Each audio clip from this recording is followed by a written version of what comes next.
Inakuwa joto wangu nguvu. Mimi naitwa presenter Ali. Siku zote nahakikisha kwamba nakuletea wewe stories nyingi ambazo nahisi kwamba ni muhimu sana zikufikia. Bado tunazidi kupiga story na mtu wangu nguvu anaitwa Masai Rungu. Alitupigia story part 1, akatujuza jinsi ambavyo maisha yake yalimlemea, yakaenda vibaya, akashindwa kusoma mpaka akaingia jela. Part 2 akatupigia story yake pale jela ilivyokuwa, vitu ambavyo alipitia, experience gazing pale, akaona vile mambo yalikuwa. Sasa hivi ametoka, na kitu ambacho ni cha kushangaza ni kwamba baada yake kutoka nao aliingia na kuanza kufanya shughuli ya uhalifu. That's why yuko hapa kwa ajili ya kuzungumza nasi na kutupigia story kibao kuhusu what exactly happened. Masai Rungu, na kuaje ndugu yangu? Mimi nimefurahi. Hii story watu wameipenda sana, na nimehisi kwamba ni vizuri tukuje tuendelee kupiga hii story. So tell us, umetoka, umefika nyumbani, ukapata kwamba mahali ambapo mama alikuwa anaishi kuna kanisa. Kuna kanisa ya. So kulikuwa wakati mimi nilifika, nilipata kanisa. Kupata kanisa nikastuka. Kitu ya kwanza nilistuka kwa sababu nimefika stage, nilikuwa naongojea nipate my angle pale kwa stage. Ya pili, nimepanda nimemkosa. Sasa nimejua huyu nimemkosa, naenda nipate maima. Kufika pale nimemkosa, nimepata ni kanisa. Unajua pia hata wewe hiyo hali umetoka ndani, umemswali watu nataka kuona, ilikuwa ni hali ngumu, ama iliniumiza sana kwa hiyo madakika, kwa sababu nilijiuliza nimetoka ndani sasa, sina kwetu, naenda wapi sasa? Sasa akili yangu ilikuwa inapiga stories za ushago. So mimi after kumkosa nikarudi, nikajiambia sasa juu nimekaa hivi, ilikuwa majioni 5 ikienda 6, kajua sana fanya nini hapo, acha niteremke. Kuna base nyingine huko kwetu, kuna kuanga garage, so huko chakula inapika nguo mingi juu wala jamani makanika. Sasa nimetoka jela, so sitaki kwenda kununua chakula kwa 50 bob pale majengo ama pale kwa nini ugali matumbo, nataka niende pale ile chakula makanika anakula ni savio kama hiyo. So nikaenda huko jianja, nikaenda nikakula. So mimi nikakuwa niko sawa, nikajiambia juu ni majioni, acha tu nipande huko juu majengo nenda nikapiga rao. Juu sasa sina otherwise, mama yuko, angoa yuko, sasa ndafanya nini? So mimi nikipanda, nikatoka huko chini, niko pale majengo napanda. Kwa bahati ya Mwenyezi Mungu nikapita nje kwa ule ango yangu mwenye nilikuwa nakwambia alikuwa anauza viatu pale stage. God alimfungulia njia, akafungua duka kubwa sana mali. So mimi niko natembea, napita tu kwa, unajua mtu ameboeka, watu wameboeka ni wale utembea kwa corridor akivuta miguu, yani pole hata azienda wapi. So mimi nikapita tu pale, so nilipita tu vizuri kwa dirisha yake, akanizoom vizuri. Kunizoom alikuwa na kazini yake, so huyo bado ni mayango, anapiga story, akipiga story. So mimi unajua watu yuko nao, mimi nikanyanga kubwa ni yani naenda tu pole nikipanda majengo. Sasa niende nikahakikisha ya mwisho kama ni kanisa ya ukweli ama ni mimi nilisahau, ni njia ilinichanganya. So nikakanyanga, nikapita kwa duka na nikaanza kupanda. Nilikuwa nimepanda, hawa wakaniona mimi nikipanda, nikasikia nikaangalia nyuma. Kuangalia nyuma nikaona mtu ameniambia kidogo. Akanifikia akaniambia daddy mambo. Unajua sasa niliwaambia pale nyumbani nilikuwa naitwa daddy mambo. Nikamuuliza, nikageuka nikasema poa. Unajua jina sasa si tangu huko, so hata nikitika kwanza niko ile poa. Unanijua, unikumbuki unaitwa pale na ango yako na baba fulani. Kusikia ni baba fulani yako wapi, na wewe ni nani? Unajua sasa nimemsahau. Akaniambia mimi ni fulani wa fulani. Nikamwambia sawa, tukagoteana, ni ango wangu, tumekumbukana. Tukarudi kwa pale kwa duka. Fika pale kwa duka, nikapata ule ango yangu. Ni ango yangu kabisa, ni brother ya mama yangu. Hapo akastuka, akaniambia umetoka nini? Kuniangalia tu venye nimevaa alistuka, kwa sababu niko na tumbo cut hapa, kashati kashako kadogo, katrouser nako ni don't touch my shoes. So hata yeye mwenyewe ananiangalia ananiuliza, ni kiatu ilikutoshea kweli? Kiatu zilikuwa na mafloaters, kwa viatu zilikuwa zimetoka ngia zile mafloaters. So nilikuwa nimekuwa nyingine ilikuwa ya kuingia kwa kidole, so hata kimguu kilikuwa kimechomoka huko nyuma, bado nakaweza ukanyanga. So akaniambia akaambia huyo kazini yake, sasa wangu mwingine, si uende umletee soda bwana, huyu jamaa amechoka, ndio umletee soda. So alitumwa ile soda kubwa, akachukua tu soda hapo na akakosa keki hapo. So alienda kwa duka ingi kuletea soda.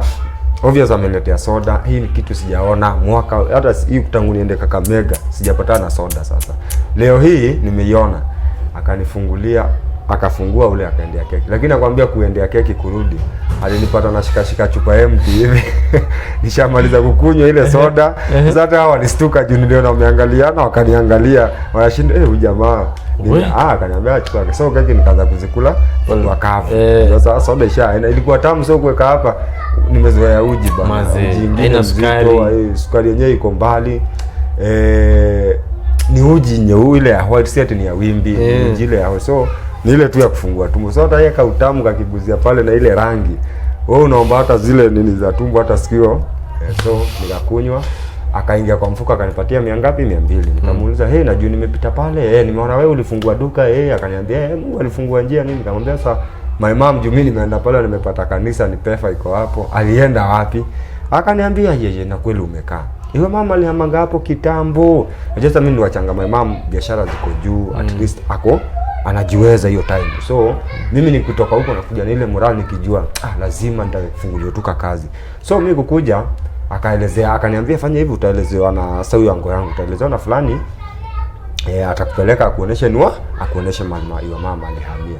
So mimi na mafaili zangu za probation nimezibeba tu, tukatoka naye, hata hakuenda mbali, akanifikisha tu base fulani, hakuwa ndo kwenda. Akaniambia sasa fanya hivi, utapanda. Akanielezea vizuri, nikaenda juu hiyo mtaani nilikuwa najua. Kwenda akanielezea mpaka nyumba. Nikakanyaga kwenda kwa ile nyumba, ile plot juu alinielezea na nikaielewa vizuri juu kuna kanisa 2 ziko hapo. So ni kutoka tu highway ya kutoka kwa hii kanisa kwenda hivi kuna plot ziko hapo. Nikaona kuna kifuli. So nikachoka, sababu ndio nilichoka mpaka nikajishika ile 6. Ushaona mama amemaliza kufua nguo mzuri anajishika hivi. Nilichoka sasa, unajiuliza huku nimehama, huku nimeletwa. Sasa mwenye naye ameleta aona kifuli. So ile natoka na manuni zangu za probation, nikapanda. So my sister alikuwa ametulia tu mahali kwa kibanda, huyo sister yangu. Ule kupita, mimi hata sikuwa na mwesiku, hata akili yangu iko kwake nini. Nikati chapati zaidi ya 25.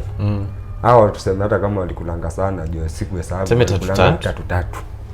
But hizo zingine 19 asubuhi wakiamuka walikuwa wanaenda kununua mandazi ya kukula breakfast asubuhi, kwa sababu mimi nilikuwa nalala. Unajua unalala unajisikia, unalala juu hujalast hivyo.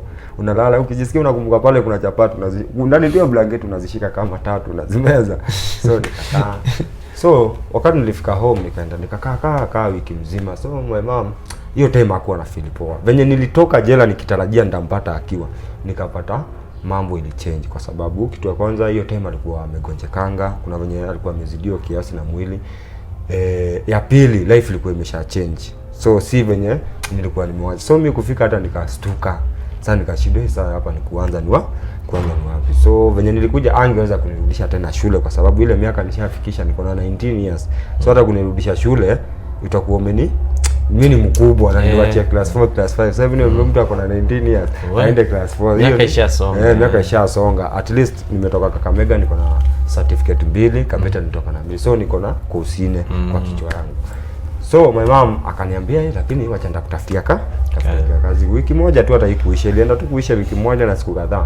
Akapata kazi, akaenda tu kwa majengo, kuna mahali Narok panaitwa Mong'are. Akaenda kwa hoteli fulani iko hapo, ilikuwa inajitanga Mileleshwa tu kama hiyo. Ni ya kitambo, hata nadhani hata leo hii iko. Ni ya kitambo, ni bucha lilifungulia ngoma 2 3 huko. Ni ya kitambo na mpaka leo hii iko. So akaenda akanitafutia pale kazi. Mimi nilikuwa nimetulia, akaniambia umepata kazi. So hiyo siku nyingine akanipeleka pale. Lakini wakinitafutia kazi akaambia yule jamaa, lakini ujue fulani wangu alitoka jela juu. Usimpatie kazi mahali kuna chakula, huyu jamaa anakula. Kwa hivyo ukimpatia kazi yako, ukae ukijua wewe ni mtu, ni mtu aina gani. So mimi nikapata kazi. Wewe jamaa akaniambia hata usikue na wasiwasi. Kama ni huyo, wewe tutamrudisha tu jiko. So umse akasema haina shida. Kama ametoka huko ndani haina shida, mimi ndamrudisha wapi? Ndamrudisha jikoni, kwa sababu ilikuwa ni bichari kubwa, mbele kuna uzo nyama, huku kuna mali hapo mbele kumeganishwa kwa mutura, lakini kuna watu wa jikoni wanaweka hizo metura na wanapika supu. So mimi nikapata kazi jiko na nikakuwa kwanza manager wa metura kwa jikoni sana. Tukafanya kazi na ustuke, mshahara ilikuwa ni shilingi 100 kwa siku. Ukubali ukatai. So mimi hata siku ile kitu hata ilinibamba sana, ni kwa sababu najua hapo kuna chakula, Kiroma iko juu, kwa sababu pale ukikaa usikie njaa venye nilikuwa nasikia njaa, napika supu vikombe 3 na kunywa. kuna zile mnazitanga ni mahori zile unakata kikubwa hapo kimoja, unajua kinakaa kimati, unakipiga kwa tumbo. So hata wewe kabla usikie njaa itakuwa umekaa sana.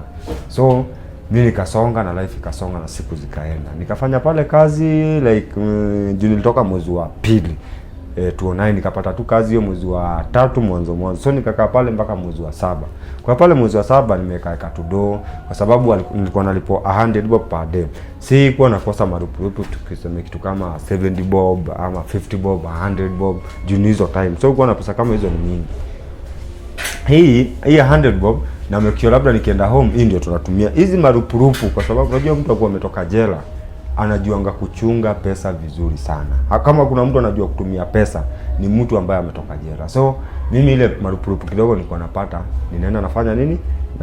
Naweka nikanunua kale ka home bank. So nikakuwa nikitokea job na hakikisha nimezirusha, nikitokea job na kuja naziweka juu situmii do na njia yote mbaya. Nika relax. Siku kwenda hiyo miezi 6 kuisha, mimi nikaamua kufanya nini? Nikaamua kutoka kwa ile kazi ya butcher kwa sababu nishavuta upepo, nishajua mtaani at least ile uji na ugali ya jela imenitoka. Sasa kumeanza kuingia kuna chapati ndani ya yaani kuna mchele unajaza kwa hizo vitu kwa tumbo, unachangamkia maisha. So kuna huko Narok hiyo time after nimwacha kazi kwa butcher, ni kuna jamaa walikuwa wanauzanga hizi smoky na sausage. So nilikuwa nimejuana na hawa watu sana. Mimi nikawaulizanga kazi na wakaniambianga haiwezi kakosa. Wakaniambia sawa, tafuta siku ukuje uongee na mdozi wetu na atakupatia kazi. Nikaambia sawa. Mimi nikaacha huko kazi, sikumaliza hata 3 days na ile pesa hata sikuwa nimetumia zile za yenye nilikuwa nimeweka home bank. Zile nilikuwa nimezisanya. Nikaenda nikapata ile kazi. Ile kazi hiyo time sausage ilikuanga 10 bob. Hata smoky sijui ilikuanga pia 10 bob hizo time. Hiyo 2009 to 10 ilikuanga 10 bob. So mimi nikapata kazi kwa sausage, hiyo tu sausage beef zinakuwa ni unajua si zote za pork, kuna hizi sausage mwitu zimetengenezwa tu na hizo vitu tuseme hizo nyama, lakini si ya yani zinaitangwa beef sausage, si ndio? Lakini kuna pork sausage. So hizo za 10 hiyo time, but siku hizi ni 25. Nikapata hiyo kazi na nikaajiriwa na huyo mama. Hiyo kazi tulikuwa tunalipangwa na percentage. Pakiti moja sijui hiyo time tulikuwa tunakulanga 25 bob kama 30 bob kitu kama hiyo. So itabidi ukuweke bidii wewe sasa, wewe ndio unajilipa sasa kulingana penye unauza. Uuze pakiti moja, uuze pakiti mbili, utatoka na hiyo 30 ama hiyo 60. So unangangana ujaribu at least uuze kama 6 ama 7 ndio kwa siku ifanye nini uweze kujaza. Mimi kutulia pale nimesanya tudo, nikakuwa na tu pesa nimejiwekea, nika feel kujiwekea kazi yangu. So nilikuwa pale stage, mimi nilikuwa napenda kwenda stage. Tuko stage kubwa ya Narok. So pale kuna stage kuna za huko Bomet wapi. Nilikuwa tu pale nikaongea na jamaa mwingine nikamwambia, "Hey, mimi nafikirianga kwanza tu hii kazi ikuwe saa yangu. So unaona venye tunatafutia huyu mama na kula hii percentage yangu na nakula hii yake." Akaniambia, kama unataka kufungua hii hela, haina haja usumbuane na watu ita. Fanya hivi, kuja town yetu ukikuja town yetu sijaiona mimi sijaiona sausage mimi. Unaweza ukakuja na uweze kuuza hapana, na pale kwanza unaweza ukawapandishia bei. Nikamwambia haina wacha tu mimi nijipange, nikijipanga nitakusia. Akaniambia wewe siku yenye tu uko poa niambie nitakusafirisha. Nikamwambia sawa. Tukakaa nikajisanya. So ile time nimekuwa na hiyo na hiyo mawazo, tuko kwa ule mama tumeandika job. Wale jamaa wa sausage wakikuja juu walikuwa wanakuja saa zingine asubuhi ama jioni, na hiyo asubuhi ndio unapata hiyo ndio sisi tunatoka. So wakikuja wanatupata wapi? Wanatupata. Nikabonganga na jamaa mwingine, yani ile tu kubonga, nikamwambia sasa mtu akiweza taka hivi, nikaongeanga na yeye, nikachukua namba, nikampigianga. Sasa tukaongea, nikampanga, akaniambia, nikamwambia na ni mtaga, nikamwambia ni Bomet. Akaniambia hata haina shida, juu hata tunaendanga pande ya Kericho nini, unapata kuna gari yenye itasunguka ishinde imeenda mpaka Nakuru Kericho. So ile kitu tutakuwa tunafanya sisi wenyewe, tunapeleka huku pande ya Bomet, tutafuta bado order zingine tu tunapeleka hapo na tuchukue mpaka hii ya Kericho, tutakuwa tutakupitia kwa urahisi kwa sababu uko kwa highway. Kaambia sawa. Mimi nikajipanga, ile doni nilitafuta kwa butcher na yenye nimepata hapa huyo, mimi nikasafiri Bomet 2009 mwisho hapo mwezi wa 10, 11 hapo nikaingia Bomet na nikaanza kazi, nikapata kila kitu. God alinibless kwa sababu nilinunua kale ka kitu kwa kusukuma, nikaweza nikaenda huko nikakomboka nyumba. Ilikuwa ni cheap, sijui ilikuwa ni 1,700 ndio nilikuwa nalipa hiyo nyumba, na ilikuwa tu kwa town hapo tu karibu.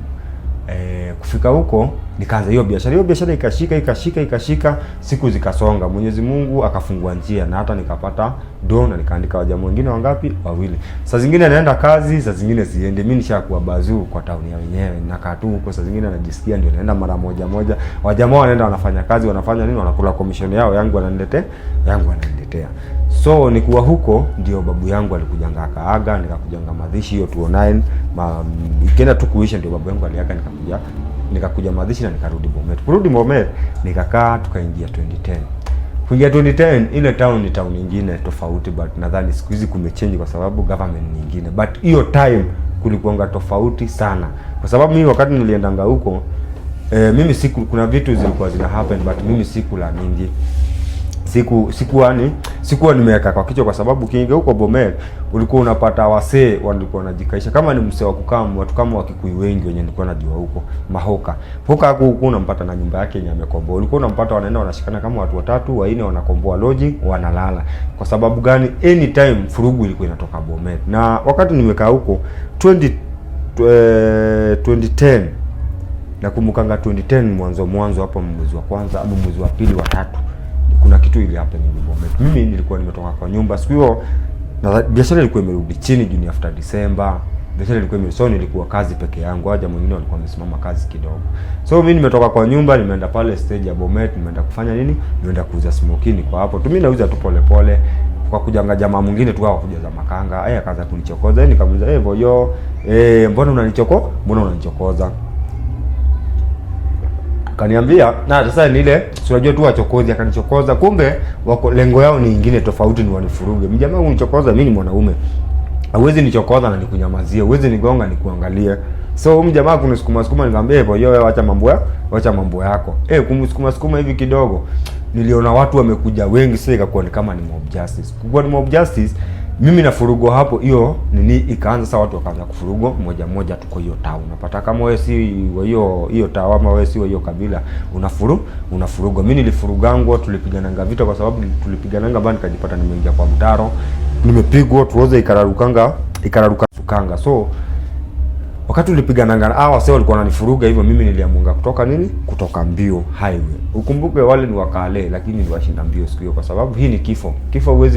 Huwezi legeza mtu anashinda ngoma mbio, inatoka kwa sababu niliendanga siku nilikuanga na mbio, nilikuwa nimewacha na kadri. So mimi nilikuwa kwa barabara nikikimbia, kuna hawa jamaa kuna hizi Nissan ubeba kutoka Bomet, kutoka Kericho zinapitia hiyo barabara, zingine zinatoka Kisii zikienda na Narok. So kuna gari ilikuwa kwa highway, ilikuwa inateremka. Moja ikakuja iko imenipigia pepe, wengi hapa mjinga wewe ama uawa. So mimi niliingia kwa ile gari, watu hata wamestuka, wamekondoa macho, niko na damu huku, niko yani huyu mtu amekoroga. Alafu trouser ni skirt kimekuwa kimarinda hivi, ni zile marinda fulani kimekuwa kikubwa. So hiyo time nikikimbia kilikuwa huku nyuma kinaenda kikijivuruta aje kijia upepo. So mimi nikaingia huko, watu wakanihurumia, tukafika town. Hata sikulipisha gari, tukaingia town. Kuingia Narok town washanifikisha, ni ukweli wameniokoa. Siwezi kaa pale atonipeleke mpaka kwa nyumba ama kwetu mahali tunaishi. So ile bidii ningangana na ile trouser yangu mpaka nifike wapi, uzuri nilikuwa na kashot kadogo. So kwa mfuko wangu sikuwa na pesa, hakuna kitu nilisave, kwa sababu zile smokies zilikuwa pale, zilivunjwa. Kama ni kwa nyumba, zile vitu zilikuwa kwa nyumba zote zilifanya nini, obviously ingeweza kurudi. Hiyo siku walienda wakakoroga na wakafanya kila mtu akajishindia kile amejishindia. Mimi nikarelax, nikaingia home. So kuingia home nikaenda kwa mama, nikarelax, siku zikasonga. So nikajiuliza, sasa Julai imekuwa hivi, nitafanya nini? Mimi nilikosa form 2010, 2011 mimi nikarudi home. 2010 nikashinda town, 2011 nikarudi Ushago. Nikakaa Ushago, nikaona maisha ya Ushago ni ngumu kidogo juu huko, unajua Ushago mimi napenda kazi, nilikuwa hiyo time napenda kazi haraka. Hiyo time nataka nafanya hii shughuli na nipatie pesa. So nikijaribu kuimagine naenda Ushago, niende nipatie eka moja nilipe nipate hiyo 2500. Unaona ile nichukua, naona hii ni kazi itakuwa kazi ngumu sana. So kunaenda Ocha na kuja town, nikafika 2011 nikaanza ngatu biashara na ununua nyanya, naenda nauza hapo stage, nasungusha zile zinafunga kwa 50-50. Watu wa town wengine nikisema hivyo watanikumbuka, watu wa Narok. Nikakaa hiyo ikanilemea, nikaanza tu biashara, nilijipata nafanya tu biashara tofauti mpaka nikajipata kuna time sasa 2012 wakati ilifika nikajipata nafanya biashara ya makaa. Na hiyo biashara by the nilianza nayo pole. Biashara nilianza nayo hata juu kuna mtu alinisaidia na mkokoteni yake niweze kufanya kazi. Akaniambia sasa fanya hivi, wewe fanya na hii mkokoteni kazi, the time uweze kujifanya nini, kujipanga. So mimi nilikuwa pale kwa soko ya makaa, mimi naona vile watu wanaendea makaa, mtu anakuja na mwaga gunia 30, mwingine na mwaga 50, mwingine anakuja na gunia zingine kama 7 anaziweka hapo. Unapata mimi nakuwa tunaambia wewe usinisaidia hata mimi nimwage. So nilikuwa pale tu kwa soko kumaliza siku ile siku 5, nikaanza na kanusu, nikaanza kanusu, siku kusonga nikaanza kufika gunia 2, nikaenda hivyo mpaka hasa juu mimi ni Masai na hawa jamaa wengine ni wa Kisii na nini na ni hao wenye wanaleta hizi makani wa Masai. Sasa mimi ninatoka pale kwa ile stage asubuhi na mapema naenda na waburoka sasa. Sasa mimi nishakuwa buroka wao kwa sababu mimi najulikana na Masai, naenda naongea na hao. So wale wa Masai wote wanasikia ukimuuliza mama makani, hii makani ile kijana yetu, hii makani ile mtoto wetu ya nyumbani. So juu akininyima namwambia mama unaninyima tu makaa uende ukapatia watu wengine. Unajua pia hizi kabila ziko hivyo. So wananijenga sana. Nikaendelea hivyo mpaka nikajipata kuna time nilikujanga, kuna watu walikujanga kunitafuta. Kuna watu shule fulani walikujanga na bus pale Narok, wakanunuanga makaa. Siku ile nilikuwa na makaa poa, nikauzangia poa na walibambikanga. So ile time waliendanga wakanitafuta ngia mabroka Nairobi. Ama broka kukuja huku Nairobi wakati walikujanga, ilikuwa wanakujangia makaa huko kama wanaendea mbali. Wakamwambia bwana ukienda pale Narok mahali fulani utaenda kupata nani? Kuna kamjamaa kako pale kalikuwa kanaitango dadi, mtaenda mfanye nini? Mkapate pale. So si tumekaa meta sijui hiyo kama hiyo form inaendelea sasa, baadaye ndio niko naambia. Tumekaa. So siku moja nishakuwa broker sasa. Niko na at least naweza kujibaia gunia zangu 30, 50, niko na maoda, nauzia watu wenye wanaleta Nairobi, au watu taxi, wengine nauzia mahoteli. So mimi nimerelax, niko na kiafronic yangu. Niko nimekaa kwa kujanga lori kubwa ya miguu, ilikuwa ya miguu 10, ikakujanga ikasimama ngapo kwa bezi ya makapo na kwa stage. Simama wajamaa kama wawili. Sikuwa mbali, nilikuwa tu hapo. So hata ule mjamaa aliulizanga kunihusu, alikuwa tu karibu na mimi kwa sababu walikuwa tu mjamaa aliulizwa tu nikisikia, kwa sababu hata kuulizwa dadini mimi alita. So jamaa kukuja akauliza, mambo poa. Tunatafuta mzito fulani. Unasikia ile lugha amekuja nayo, tunatafuta mzito fulani. Huyu anauza makaa anaitwa dadi. Akamwambia dadi ndio ule hapa. So unajua mimi mwili yangu ni hiyo. Mimi sijai naona tulikudangaje sasa hivi nimekuja nimekonda. Mimi niko hivi. Picha yangu ya zamani na mpaka leo mimi niko hivi. So mimi nimekaa pale akaniambia ndio. Hata kabla sijashuka akasema sio huyo. Tunatafuta jamaa buda hivi. Au jamaa kwa hiyo sasa akamwambia hapana. Jina lingine akamwambia hapana. So wakiulizia wakaambia hapa hakuna jamaa anaitwa hiyo. Wajamaa wakasunguka wakakuja wakauliza ule mnasema anaitwa dadi, hebu muita. Mimi nikashuka akaniuliza mambo poa. Before aniita wakapigia ule jamaa mwenye aliwatuma Narok. Akamwambia wewe jamaa unatuambia ajulikani wapi? Ajulikani huko. Juu pia mwenye alikuwa anamwambia kuna kamzito kako huko. So hao walikuja na ile uzito sasa ile fulani wanajua huyu jamaa ni bazuu. Alafu unajua mtu anauza lori kubroku nini kwa lori kama hiyo ni bazuu lazima. So mimi nikatulia. Nilikuwa nimetulia. Akapiga simu akaconfirm. Akaambia nikakijana tu kaslim hivi keusi hivi, ka chocolate hivi hapo kakijana ndio jamaa akakuja akasema nadhani ndio huyo. Wewe unaitwa fulani kuna watu ushauzia makaa wa shule inakaa hivi. Sasa unajua uwezi kataa. Mimi na vika before nikumbuke jota nilirudi kukumbuka, lakini nilikuwa nimesema kabla nikumbuke.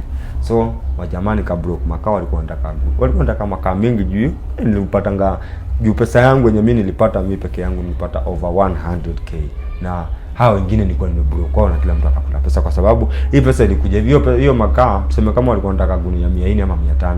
Sikuwa na hizo gunia hiyo saa, lakini unapata kuna watu wako na gunia 50 wamewalisha pale, wengine wako na 10, wengine wako na nini, na hii gunia anakula tuseme faida ya 150.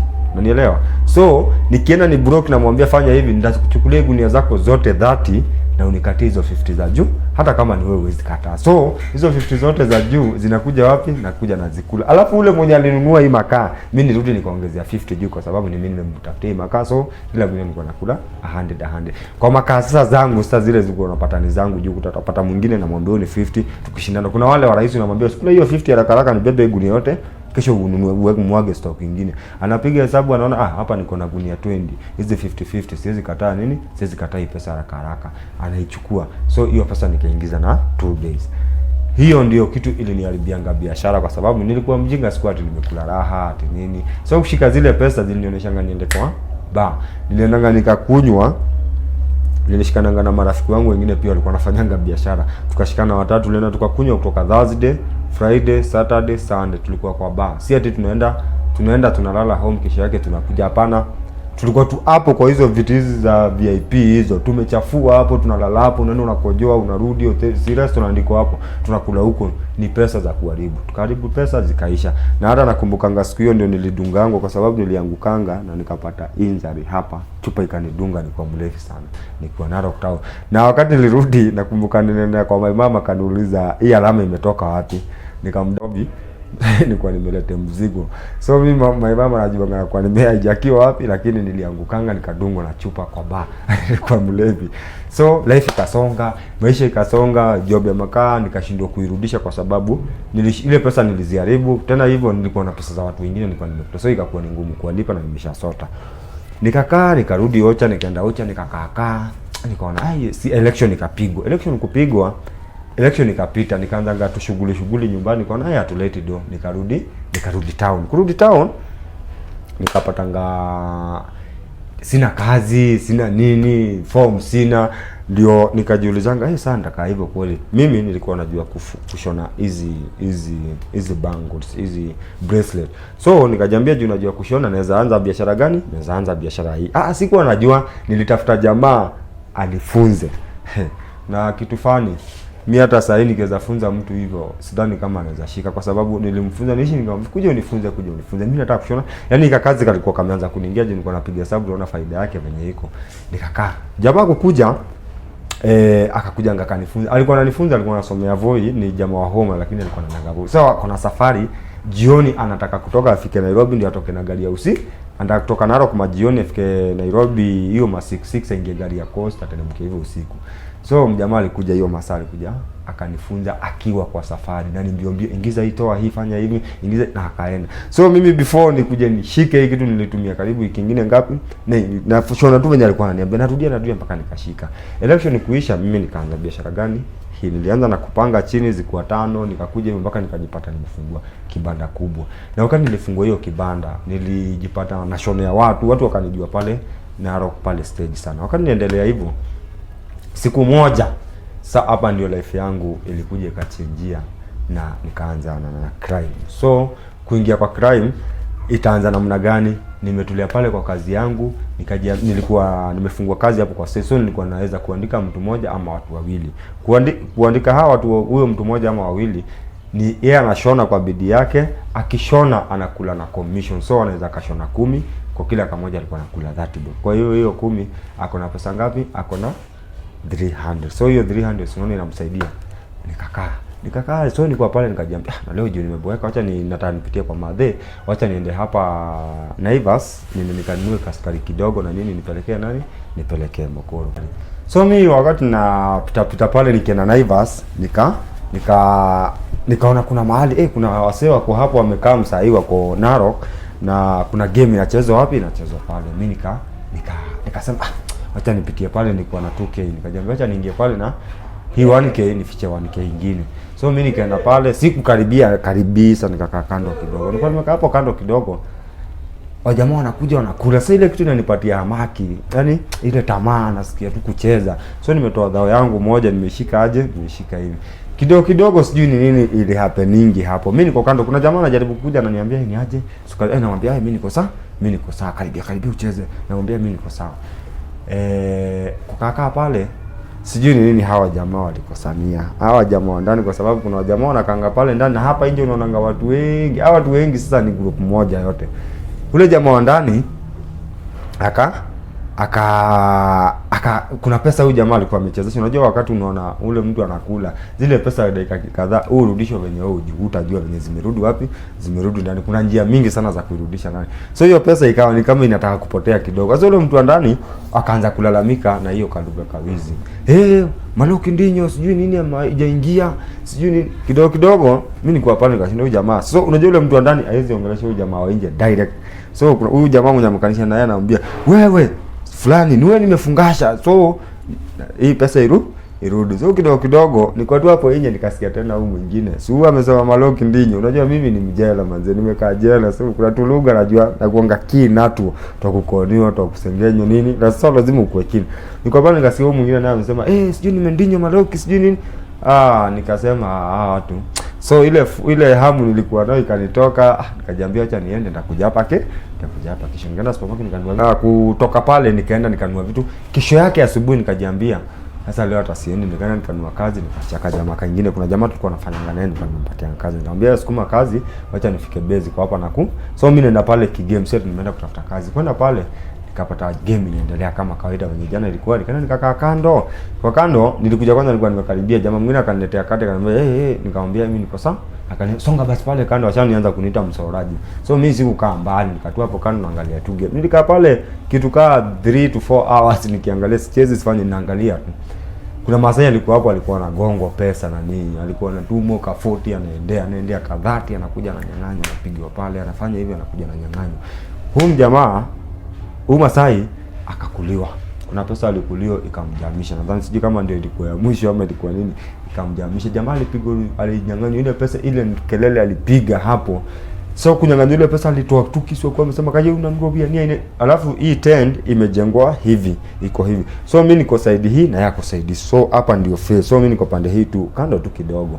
Alafu hiyo yote ni face, alafu yako pande. So Masai kutoa kisu, mimi najua kawaida yetu, kawaida wa Masai wenzangu, ile kisu ikitoka si rahisi arudishe haraka. Lazima watakosana na mtu, lazima hata ni rahisi akate mtu. Sana huwa wanaamini itokangi bure. So mimi nilijaribu kutoka huko mbio nikuje ni save, nijaribu kuokoa huyu Masai asifanye nini, asitumie hiyo kisu labda kudhulumu mtu. So nikamfika hapa, nikamwambia yeye nitaua itawala nitaua itabasani. Sasa nikaanza kumsikia, tafadhali uchukue nini, uende polisi nini. So siku hiyo mimi sikuwa najua kama polisi wana huko, labda angeenda saidiki ama wanapakangwa. So jamaa nini, so wakati namwambia hivyo, jamaa ndani akatoka kukuja.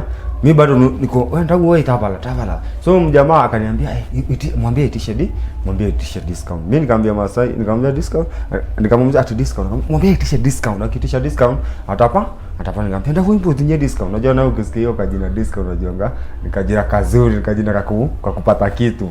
So nikamwambia ndio wimbo zinye discount, itisha discount. Jamaa akaniambia leta hiyo discount. Na nitakata nyinyi saa hii. So unajua ile kwa ile alishatulia, jamaa akarudisha, akachukua kisu yake akairudisha ndani. So kurudisha ndani Masai nini, kuibisha hiyo discount, utashangaa alikuliangio more than 140k. Lakini discount yenye alipatiwa alirutisha ngoa 5 bob. Na hii 5 bob hata si alitoa. Hawa mmoja tu hawa wenye wanachezesha hii game, hawa wako nje ndio atajifanya Masai acha nikutolea, wewe umekuliwa sana, acha nikutolee 5 bob. Ile kitu alishinda, alikula kitu ya 500. Sikumbuka kama ilikuwa ngani stove ama ilikuwa ngani thermos, but alipatia ngwa shilingi 500. So mjamaa akaanza kufurika, akasema naona nakula. Nikamwambia si naona unakula sasa. So Masai wewe uangalie vizuri. Sawa, namwambia hivyo. Mjamaa akakaa akaenda. Ilikuwa masaa ya kwenda lunch. Huyo jamaa akaniambia, huyo mwenye alikuja akaniambia discount.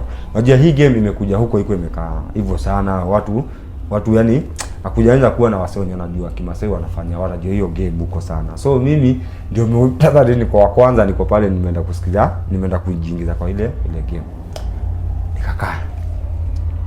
Mjamaa akaniambia sasa ile kitu iko uko na ile kitu iko shika shilingi 1000, 1000 tumekupatia lunch. Na wewe ni mpoa, uende ukule lunch, ufuate ule jamaa mrasta. Mkienda mkule lunch, mkirudi ukisema ulikuwa na kukula lunch urudi, tutafanya nini? Tutaongea, usikose kurudi hapa. Muende tu na yeye, alafu tukifunga utamfuata. So mimi nilienda tukakula, nimepatiwa 3000 ya kwenda kufanya nini? Kwenda kukula. Ile chakula nimeenda kukula, obvious sitakula 3000. Nilienda nikakula ugali matumbo 90 bob. Na nikakunywa bado na maji, kwa hivyo nimebakisha 2910 juu. Unaona? So masaa lunch nikarudi wapi? Nikarudi pale tukakaa tu kukaa sana kitu wana majamaa wakafunga. Kufunga wakapanda. Majamani kwenda mahali walikuwa wanakaa huko majengo. So mimi nikaenda tukananisha na hao, nikaenda nikakaa nje, wakaingia sasa wale manager wa hizi. Wakaingia ndani wakafanya hesabu nini kidogo nikasikia wapi huyo jamaa wa huku, nikaitwa. Mambo poa, ni ABCD nini, wakaniuliza na uko na kazi? Nikamwambia mimi sina kazi. Ukubali ukatae, wale jamaa sasa ni kuniteka nyara na kunishika akili yangu. Nililipangwa mshahara ya 11,000. Hata kama ni wewe kale kazi kangu unapatanga 500 600 per day, na ni yote si hata tumeganisha hasara na faida yote. Ile pesa unadhokoma kwa simu unapata 800. Sasa umekafunga sana, unaenda unapata 3k 1k 500. Sasa ni mshahara, haidaiwi, si alone, haina chochote, umepatiwa Sasa yote imekuwa 14,000 kwa sababu nipatie 3k hapa 11k. Yote ni 14k.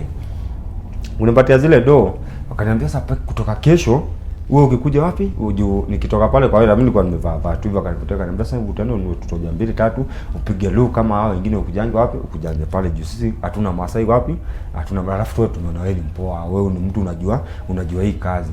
So mimi jioni yake nikaenda nikanunua tutoja tu haraka, kesho yake nikaenda kama kawaida nimevaa vizuri, hata ungedhania kuna mahali naenda ya maana. Sasa hiyo nimeenda kusimama pale. Hii dunia wachana nayo tu. So mimi kukaa pale, siku ikaisha, ikaenda na nikazidi kufanya nini? Ile kazi yenye nilikuwa nafanya shanga, ikafika mahali nikawachana nao. Bro wangu ndo alikuwa amaliza shule hivi. Nikamwambia, niaje sasa hii base badala niwache hivyo, wewe shika uendelee. Na mimi ikafika time sasa Naro kikaisha na wajamaa ikasemekana ni kuhama, wanahama wapi? Wanakahama Naro. Kuhama Naro walipata safari ya kwenda Nyeri. Tukaenda Nyeri, tukakaa Nyeri, siku zikasonga, tulipitanga ile ya Nyahururu, tulipitanga Nakuru, Nyahururu, tukajipata Nyeri, hatukukuja hivi Nairobi. So kukaa huko tunaenda tu kazi kama kawaida. So mimi ni wakati niko huko nikarealize kumbe hii game ikuwa kwa mahali wewe umezaliwa huko ndio unakulanga pesa mzuri, lakini ukitoka huko kwingine utalipo kama mjumia. Hata wakati nilikuwa nalipo hizo pesa mingi 11, nilikuwa nalipo 11, hao wengine kumbe hata wanapatia 500 ama 600, unaona. So wakati nenda Nyeri nikaenda nikajua. So siku zilisonga huko tukaendelea. So siku moja nilikuwa nimekaa huko, ikawa tumefanya kazi, ni masaa ya kwenda lunch, watu walikuwa wanaenda lunch alafu warudi. Mimi nikarudi lunch. Mimi kutoka tu zamani mimi niko hivyo, sipendi company tushinde tumefuatana, sisi tumeenda kukula tiji tunafanya pamoja. Mimi huenda peke yangu, nikakula na nikarudi, nikakaa base fulani. Wakati nilienda kukaa, kuna mjamaa mwingine alikuja akakaa wapi? Ni kando tu na watu wa Nyeri pale Gakere Road, nikakaa opposite. Tulikuwa tunafanya kazi hapo Gakere Road. Sasa niko pale opposite. Nimekaa hapo, jamaa mwingine akakuja akakaa, niaje? Hii game ni game iko poa. Nikamwambia hii game mimi nimeiona, hata mimi nataka kwenda kuijaribu ni venye tu siku iko poa. Akaniambia ni poa, watu wanakula. Nikamwambia watu wanakula hapa mbaya. Watu wanakula hapo wanapatiwa madoo. Watu wanashangaa. Akaniambia nini sasa tukiongea watu wakaanza kurudi, watu wakajaa wapi? Pale kwa base. So na mimi nikachukua jamaa wangu nikampeleka kwa Ngori. Kwa tumekaa pale, nikachanua ule jamaa wa kuuza tiketi. Nikamwambia sasa sikiza, huyu jamaa ni customer. Huyu jamaa tafutia yeye tiketi kuja kufanya nini? Ako interested kucheza nini? Kucheza hii kitu. So mjamaa alicheza kama yeye. Hapo ulikuwa na vitu kubwa, mapikipiki, radio kubwa, au radio ambayo unaambiwa hii unaweza kupatiwa hata 100k manzi. Kuna vitu na zile ndio unaambiliwa hapo mpaka unastuka. Mjamaa akatafutia kadi. Akakuja kujengwa.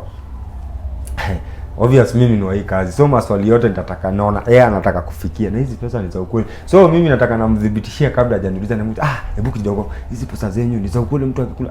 So nikienda kusema hivyo, hapo nyuma kuna mjamaa amepatiwa pesa fulani ya bebe za kustuanga customer. Hata ukienda kusema hamna pesa, kuna mjamaa tu yeye ni wa kubeba tu hizo pesa, ana kazi nyingine, amewachia tu ile pesa na mdozi, lakini ni si zake, anarudishanga na anaweza kaa nazo hata wiki bila kupunguza ama kuongezeka, zinakuwa ni kama ni 200,000 ziko hivyo, yeye anabebanga ni za hiyo kazi. So ukienda kuongea anatonga kwa mfuko, na pesa ziko ndizo hii, pesa ndizo hizi. Mimi nika relax. Wewe jamaa tiketi nikauliza, tukajibiwa. Jamaa kaulizwa uko na sijui niliuliza kama ako na 10 ama ako na ngapi. Akasema ndiye anaweza akapata. Nikamwambia jamaa huyo mwenye anaweza tiketi, sasa wewe tafuta tiketi nyingine kubwa ulete huyu jamaa, juu jamaa anakaa kona akatafutia nyingine akaletea kuunganisha zote mbili. Akasema anaweza akapata 40,000 kwa hiyo kazi. Venye hiyo time nilikuwa najua mtu ukifanya hiyo kazi nini customer wako atoe shilingi 10,000 ujishikie mtu atoe 10k, unafaa ulipo 1,000 hiyo ambaye ni percentage yako unafaa upatiwe, kwa sababu ya kumuimbisha na kukubali atoe ile pe. So mimi ukumuimbisha hivi, hii ni 40k. So mimi natia hii bidii kwa sababu najua jioni nitapatiwa 4,000. So jamaa akaniambia nituende kwa ba. Sasa wao tumetoka ile tunaenda kabla toka hapo nikamwambia tusiwache tiketi yetu. Sasa ndio ile trust kwangu. Tukaenda kwa bank. Kwa bank nikamwambia kuna pesa ngapi kwa bank? Akaniambia sasa hii sijui. Akaniambia alikuwa na 48. Akaniambia kama uko na 48 sasa unaweza ukaitoa yote, wataenda wakupatia pesa mara ngapi? 2 times. Akaniambia yote iwezi toka. Hiyo pesa yote iwezi toka. Ile pesa inaweza ikatoka ni 70 75,000 inaweza ikafanya nini, inaweza ikatoka. Mimi nikamwambia sawa, na jamaa akatoa do. Kutoa do haraka nikapigia mdozi mwenye game, sikupigia ule master, nikapigia mdozi nikamwambia ni aje fulani, poa, nimejishikia fala wangu, huyu si wa master, huyu ni wangu, nimetoka na yeye nje nikamleta kwa game na anatoa 75,000. Master amemwambia atoe 40, mimi nimemwimbisha anatoa 75,000. Mimi ningeuliza akitoa hizi do commission yangu ndakula. Jamaa akaniambia ina shida. Mimi nikamwimbisha tukarudi pale kwa game. Kurudi pale kwa game ule jamaa obvious pale amenyang'anya ile do na mimi nimefanya nini, tumeondokea game. So mimi nilikuwa najua mbali na mshahara, kitu ya kwanza niko na 7,500 jioni. So ile tumeenda jioni, unajua tulikuwa tunaenda tunatulia kwa marumu, hesabu inaenda inafanywa. Sasa ule jamaa atakuja na karatasi kameandika kila mtu mshahara yake. Kukuja alikuja na yote. Akasema kila mtu fulani amesema wanapatiwa 250. Mimi ile pesa ile ilikasirisha sana, nikatoka hapo nikaenda pale Majengo nikakunywa. Kwani hiyo time nilikuwa nakunywa na sikuwa najali ni pombe gani nakunywa. Nikaenda nikakunywa chang'aa huko nikaiharibu. So nilikuwa pale, kuna jamaa alikuwa anafanya hiyo kazi lakini si sawa huko. Unajua sasa analipo vizuri, ajui kenye sisi tunapitia. So hakuwa amekaa pale, ni nini siku leo unakaa huko na sio, nikamueleza nikamwambia huyu jamaa ile pesa fulani nimeshikisha, mwanzo mimi amenipatia tu 200. So tukipiga hiyo story hapo kando kuna mama. Kuna watu wanakuanga na do lakini si wa kujionyesha. So ametulia pale.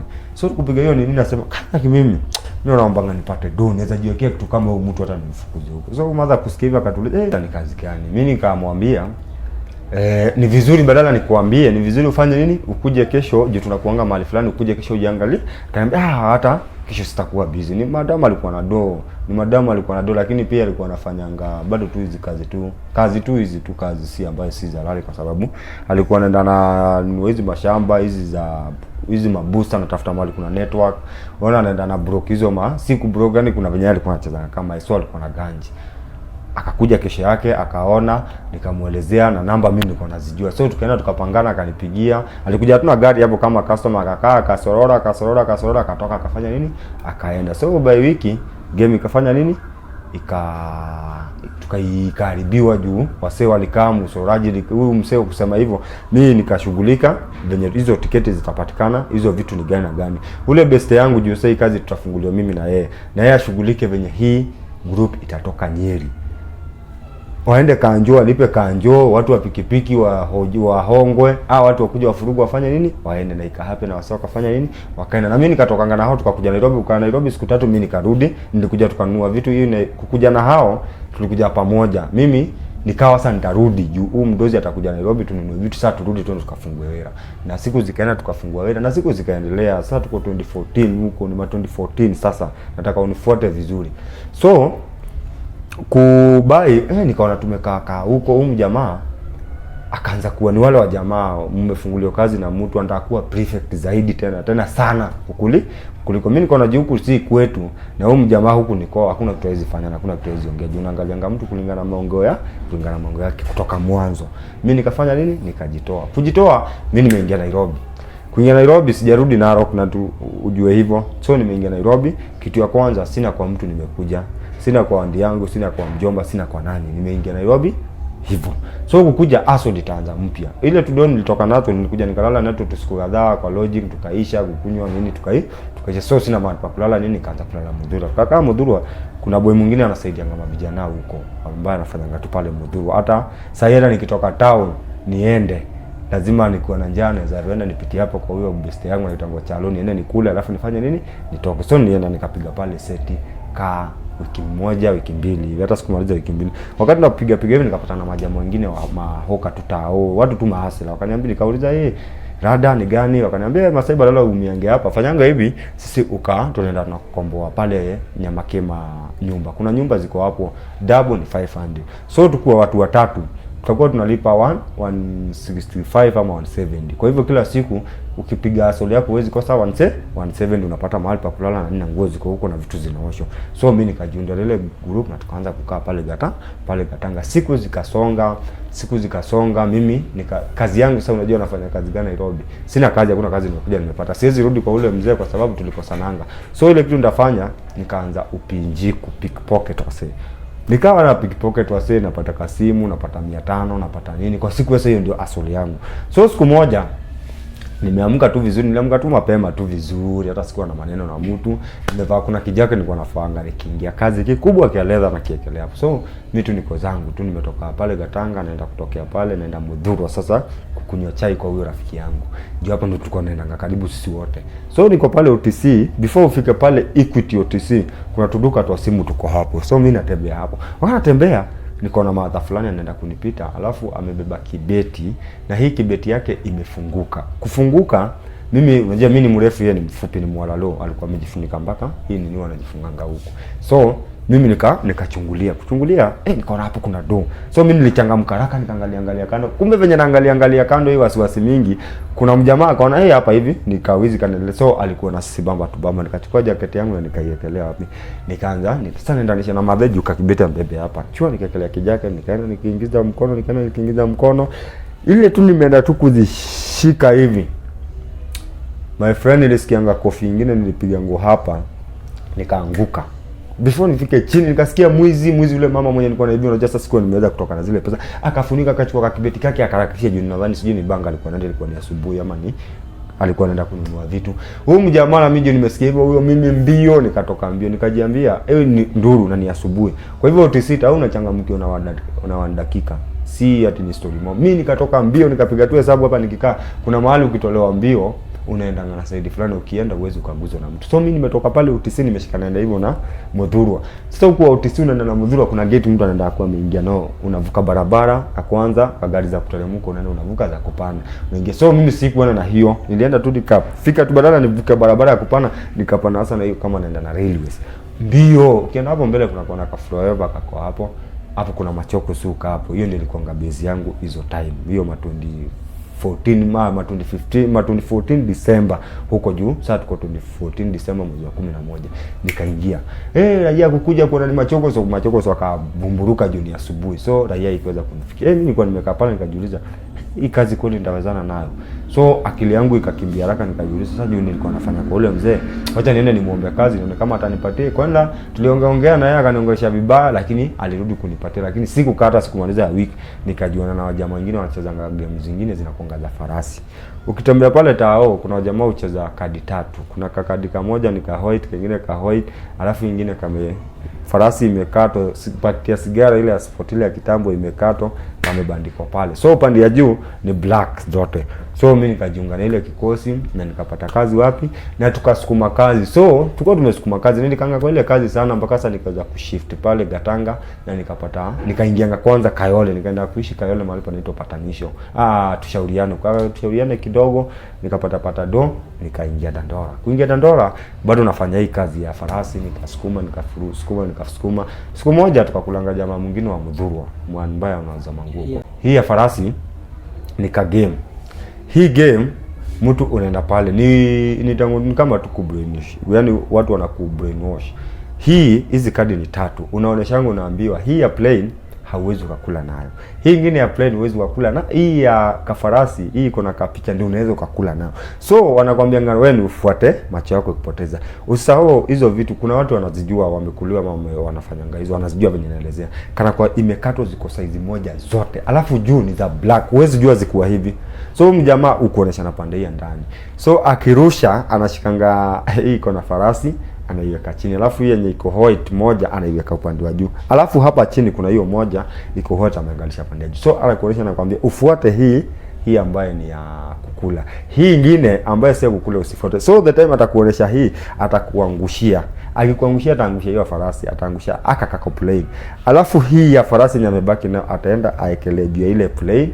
So akikuonyesha hii pande ya plane ndio inaonekana ile ya farasi iko ndani, lakini wewe ashakuangushia pale chini, wewe umefuata ile ukijua hiyo ndio iko nafasi, lakini sio ya farasi. Ya farasi imebaki hapo, anarudi anakuonyesha hii haina, anaangusha saa ya farasi. Kwa hivyo wewe utafuata ile, utabaki na gani, anarudi anakuonyesha pia yeye hii anakuangushia, anaanza anaipeleka hivi mara 2 tu mara 3 juu hata kuwa mrefu wewe huwezi tujiulize umeenda tu pale au ja kuchanga amefanya tu poteza. So alikupigia change quota akuwa ameshika anakuangushia. So atafanyia mara kwanza 1 2 3 akwambie guza. So wewe utaenda kuguza yenye alikuonesha ndio hii fuata hii, lakini alikuangushia white. So ukiekelea umekulia hiyo kazi mimi nikaifanya na nikajipanga na life ikasonga. Life kusonga, tumekula uja wa Mudhurwa.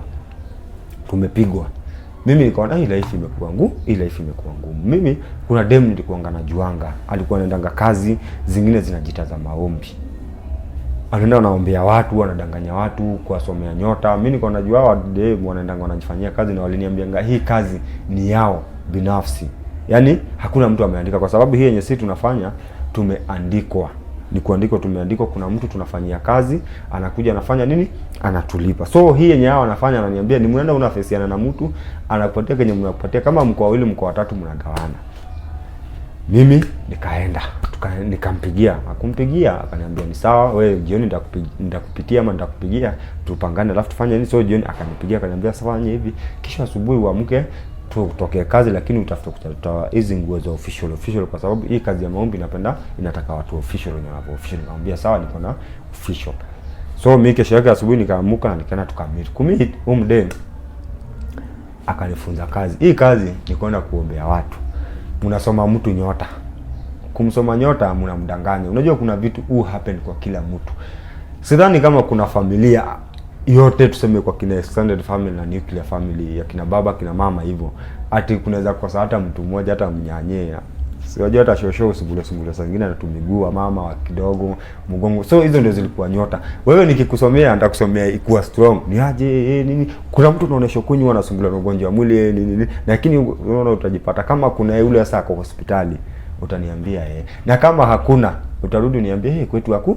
Nimwambia hujaisikia mama yako akilalamika mgongo, kifua ama miguu. Obvious mama tayari hizo ndio zinakuanga shida zao. Mama tayari washazaa, ama hawa mama rika akina mama zetu wanakuwa na hizo shida kidogo, mgongo kidogo, unasikia na sema miguu, hizo shida ziko. Lakini ule mtu ukimwambia hivyo na shida zingine, yeye anajuanga hiyo shida ni yake. Anaweza jifunga kweli kwao kuna mtu mgonjwa wao kweli. So wakati atasema kunayo, unajua ameshakuamini juu ya hiyo kukwambia. Kusoma tu nyota tu ya ujinga. So nikajiunga hiyo kazi. Hiyo siku venye tulienda kazi tukaingia Tawa. Jamaa akasema je, hatuna pesa za kwenda hatuna fare ya kwenda juu, walikuwa wanaenda safari.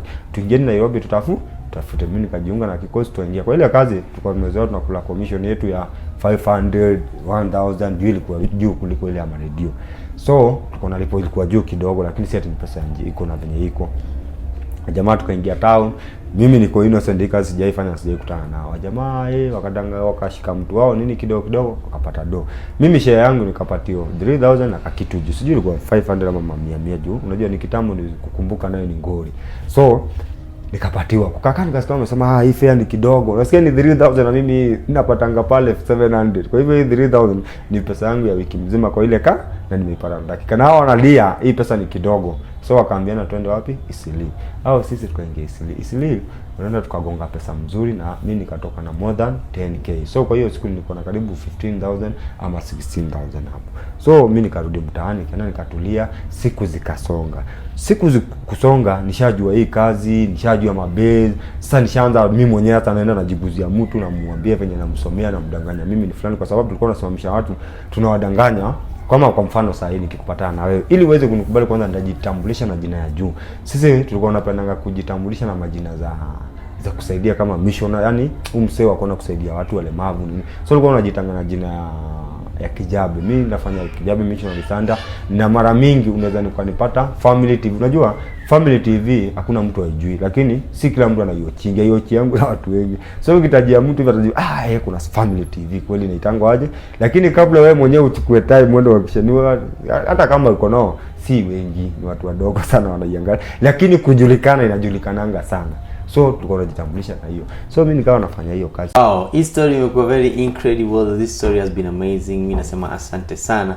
Guys are loving the episodes, na nataka tu nikujuze kwamba haijaishia hapa. I'll see you in the next episode. Itakuwa ni part 4.